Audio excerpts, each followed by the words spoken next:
Well, Israeli elections are coming up, and don't worry, I won't bore you with any of the details, except for to mention that unlike other countries around us, we actually have elections. And when people don't like the results of those elections, don't worry, they will likely stay home and complain about it. We don't go to the streets and throw rocks and start shooting each other.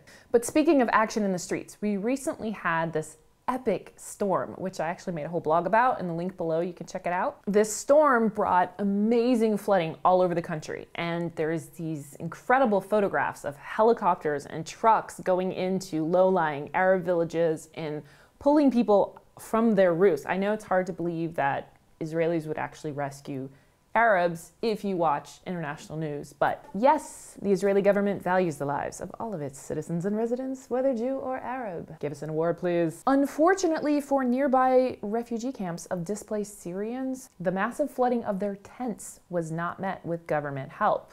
However, the mass-murdering president of Syria, Assad, was feeling generous and has reportedly exchanged over 2,000 Syrian civilians from prison for 48 Iranians that have been held by the Syrian rebels. I can't imagine what kind of benefit 48 Iranians would be to Assad that he would feel so generous to release his own people back into freedom, except for that little gnawing rumor that he's using the Iranian Revolutionary Guard to fight against the Syrian rebels. The whole thing is kind of funny because when you realize that no win in Syria is going to benefit peace-loving civilizations around the world, it's hard to know who to root for. See, just think of Assad as Iran and the rebels as Al-Qaeda.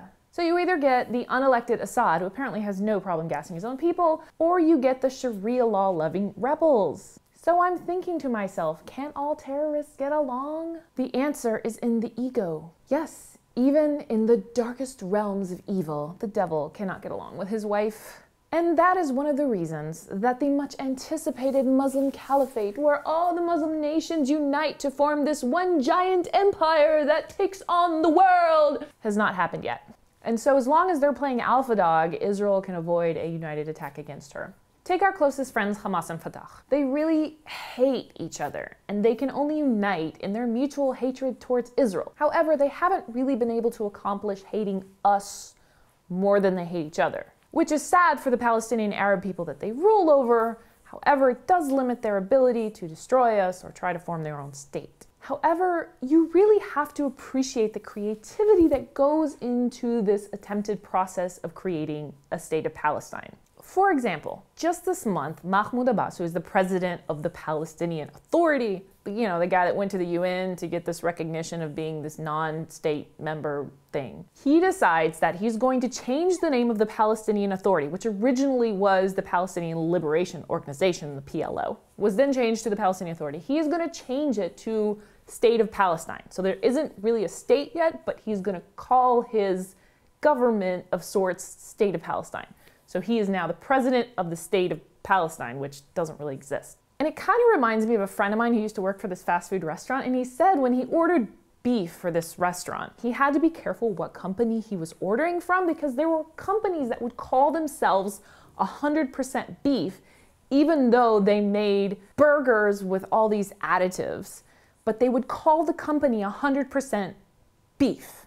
So they could legally say, yes, you are ordering 100% beef when in fact you are ordering a chemical soybean burger. So the next time you hear about Mahmoud Abbas, the president of the State of Palestine, just realize they meant 100% pretend Palestine.